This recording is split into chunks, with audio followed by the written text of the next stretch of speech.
Welcome to my YouTube channel, Pink Chick Vlog, and we're here in Clark Airport. At habang naghihintay ako ng aking flight papunta Palawan, meron po tayong dalawang magandang dalagita dito. Ayan. Anak din po yan ng mga OFW natin. Maganda nila. Hi! Yes. Saan nag-work yung mga parents mo? Yung mama ko po is vendor po siya sa amin. Yes. And then yung papa ko din po. Dalawa sila. Dalawa sila. Okay, nag-work sila dati sa abroad o? Po si papa ko, ex-Taiwan. Tsaka yung mama ko po, ex-Hong Kong din po. Oh, ayan o. And ikaw sa Hong Kong nag-work ka? Opo. Yan. So, paano yung communication ninyo? How you maintain the communication with your parents? Me? Yung nasa abroad, paano nyo na-maintain yung communication? Tumatawag po siya lagi sa lolo ko kasi wala pa po akong phone noon. Oo nga naman paano. Siya yung papa naman po siya. Pero ngayon, na lang. Minsan-minsan. Nami-miss nyo ba yung... Paano ko nami-miss Shout nyo out, yung parents nyo? Anong ginagawa nyo? Medyo? Po? Siyempre, video chat, video chat kayo, gano'n. Opo. Tumatawag siya lagi. Alam mo ba, nag-interview din ako ng mga OFW, napakahirap sa kanila yung malayo sa mga pamilya, lalo sa mga anak nila. Sabi nila pag nasa abroad sila, namimiss din nila yung mga anak nila. Kaya, ang way nila ay yung usapin kayo, di ba? So, bilang mga anak ng OFW, ano yung pwede yung maipayo? Para sa mga...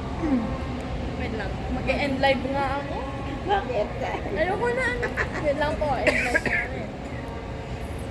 Para po sa mga anak ng mga OFW dyan, na katulad po namin dati is, mag-aral po kayong mabuti. Wag kasi, ang tawag dito, kasi wag po kayong gagawa ng, tawag dito, i-stress ng nanay nyo. Kasi Tama. mahirap magtrabaho sa abroad, be. Di nyo alam kung anong kinakalaban ng nanay nyo doon para lang mapag-aral at matustusan yung mga pangangailangan nyo. Kaya mag-aral kayo mabuti. Yes. That's Good. it. And how about you? Pwedeng share? Okay. And how about naman sa new generation ngayon?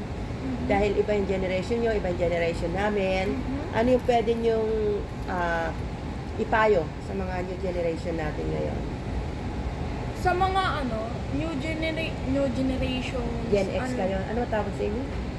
X ba? Kasi kami, boomers. Baby boomers kami. Kayo ang... tapos yung iba ay millennial.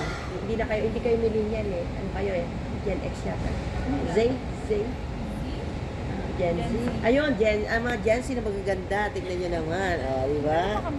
Yes, look at that. Di ba? Look at that face. Yes. Who is your parents? Chari! Mamaya makita ng nanay ko to, nagampang dyan anak ko. Kunay mo na.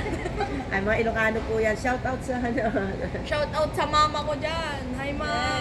Yes, sa mga... Ma, hindi na ako uuwi. Sa mga Ilocano. Ano yun? Mga Ilocano po sila, tiga Ilocos. Mamagawid ka na. Uy! Magdrama ka. I miss you, mami. Hindi namin kailangan ng dollar. Kailangan namin na ikaw. Ganun ba yan? Joke lang. Pero, syempre pag uuwi po, gano'n. Syempre, ang tawag dito, parang iniisip nila yung magiging future mo. Ganun, Tama. kahit mahirap at sacrifice kasi yan, di ba? Yes. Kaya yung mga in-interview ko mga OFW natin sa abroad, one reason na nagsasacrifice sila ay dahil sa inyo din, sa mga anak. Dahil alam nila na pag-uwi, di ba? May mga magulang na nagpo-for good, tapos bumabalik sa abroad. Dahil sa hirap ng Nahihirapan. buhay. Di ba? Kaya kahit gusto nilang makasama yung mga pamilya nila, nagsasacrifice sila.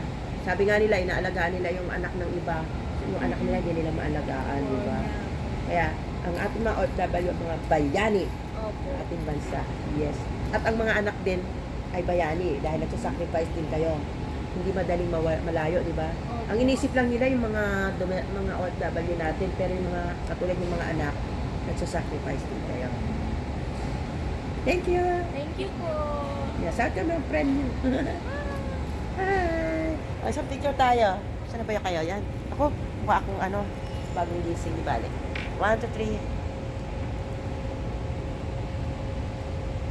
Thank you po. Thank you, And bye-bye. God bless. Yeah, bye-bye. This is Ate Panuel. Pinky Fly. Always remember, be happy, be healthy, keep safe, and keep trusting the Lord. At thank you po sa natutunan nating lesson sa mga dalawang magandang dalaga na to. Do we need to know your name or it's okay? Ako po si Aiza. Yana. Ayan. At kung may channel kayo, i-promote din yung channel niyo. Anong Wala channel? po, wala po. Oh, okay. So, thank you po. Bye-bye.